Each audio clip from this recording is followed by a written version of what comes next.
인사를 사전에 협의하지 않은 이른바 총장 패싱이 사실인지 좀 더 취재해봤습니다. 이원석 총장이 인사를 늦춰달라고 요청한 바로 다음 날 법무부는 검사장들에게 사실상 나가달란 전화를 돌렸고 그 다음 날엔 인사를 전격 발표한 걸로 파악됐습니다.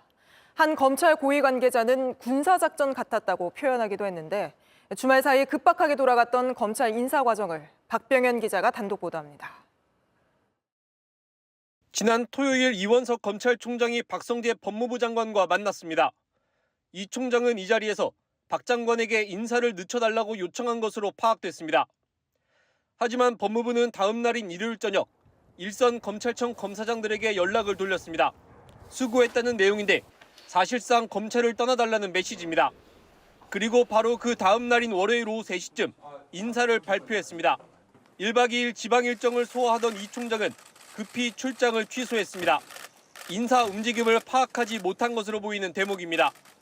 현재 검찰 내 검사장급 보직은 48곳입니다.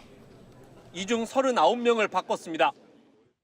특히 총장을 보좌하는 대검 검사장 8명 가운데 6명이 김건희 여사 수사를 지휘하는 중앙지검 지휘라인까지 교체됐지만 총장 의중이 반영되지 않았습니다. 인사 이동이 예정된 대검 고위 관계자도 인사 발표 전까지 모르고 있었다고 말했습니다. 총장도 불편한 기색을 숨기지 않았습니다. 후속 인사는 언제쯤 하실 계획이신지도 궁금해하는데요. 제가 알 수 없는 문제입니다. 한 검찰 고위 관계자는 이번 인사에 대해 군사작전 같았다고 했습니다. 법무부는 협의가 충분히 이뤄진 통상적인 인사라고 밝혔습니다. JTBC 박병현입니다. 트로트 가수 김호중 씨가 뺑소니 혐의로 경찰 조사를 받고 있습니다. 사고 이후 자신이 아니라 매니저가 운전한 것처럼 바꿔치기 했다는 의혹이 불거졌고 사고를 낸 다음 날 오후에야 경찰에 나가 음주 측정을 받았습니다. 사고 당시 CCTV 영상을 김지윤 기자가 보여드립니다. 흰색 SUV 차량이 갑니다. 갑자기 중앙선을 넘더니 서 있던 택시를 들이받습니다. 멈추는 듯 하더니 그대로 도망칩니다. 잠시 뒤 골목길에선 더 빠르게 달려갑니다. 실시간으로 가죠. 이 차를 올라타더라고요. 윙 하고 도망가더라고요. 운전자는 트로트 가수 김호중 씨였습니다. 사거리에서 달려온 김 씨의 차는 이곳에서 사고를 냈습니다. 김 씨는 차에서 내리지 않고 골목길로 빠르게 빠져나갔습니다. 그런데 잠시 뒤 경찰서에 운전자라고 온 건 김 씨 매니저였습니다. 운전자 바꿔치기를 시도한 겁니다. 소속사 측은 검사 결과 음주는 아니었다며 당황해서 제대로 사고 처리를 하지 못했다고 했습니다.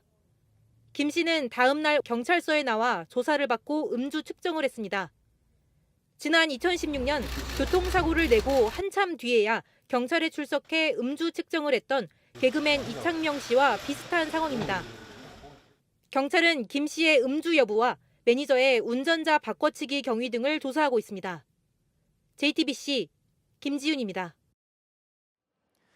주택 착공 전에 미리 청약을 받는 공공사전 청약 제도가 다시 도입된 지 3년도 안 돼 폐지됩니다. 그동안 사전 청약 이후 사업이 지연돼 입주가 수년씩 미뤄지고 당첨자들이 피해를 보는 경우가 많았습니다. 이성화 기자입니다. 사전 청약으로 입주를 기다리던 신혼부부 윤모 씨는 본 청약을 2주 앞두고 날벼락 같은 얘기를 들었습니다. 고압 송정탑을 옮기는 문제로 입주가 3년 넘게 미뤄졌다는 겁니다.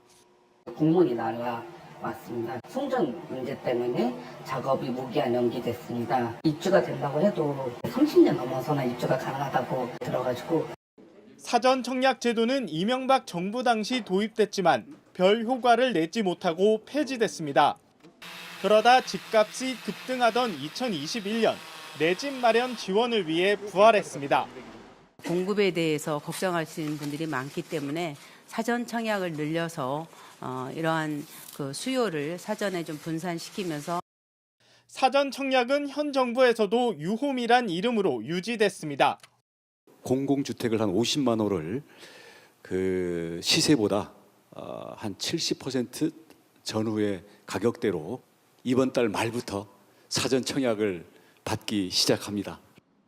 하지만 지금까지 사전 청약이 시행된 99개 단지 가운데 본 청약 일정을 맞춘 곳은 한 곳에 불과합니다.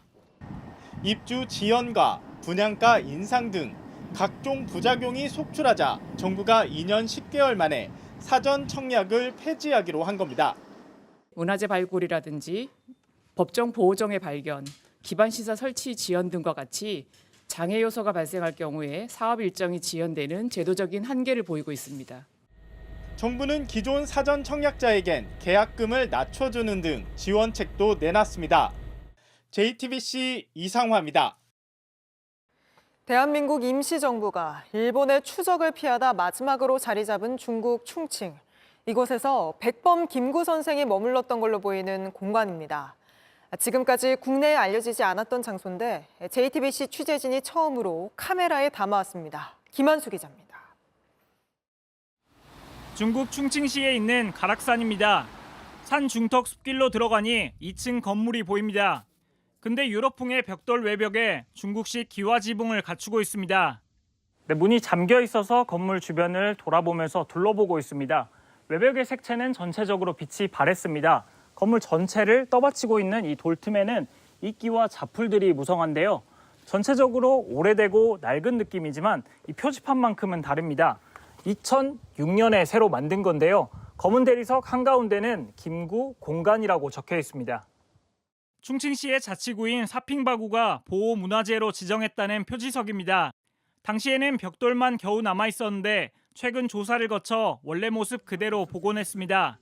출입구엔 김구 선생에 대한 자세한 소개도 있습니다. 결국은 서쪽으로 와서 충칭에 도착하게 됩니다. 그리고 이 충칭에 있었던 시기는 치장까지 포함하면 1939년부터 45년까지인데. 함께 현장을 찾은 광복군 기념사업회는 공관이란 명칭에 주목하고 있습니다. 일제의 국교에서 보호하기 위해서 여기다 공간을 만들어주셨습니다. 집무실입니다. 대한민국의 임시정부를 그만큼 존중해주고. 이영만리에서 발견된 김구 공간은 일제강점기 잊을 수 없는 역사를 보여주는 또 하나의 새로운 증거입니다. JTBC 김한수입니다. JTBC 뉴스를 시청해 주셔서 고맙습니다. 저희는 저녁 6시 50분 뉴스룸에서 뵙겠습니다.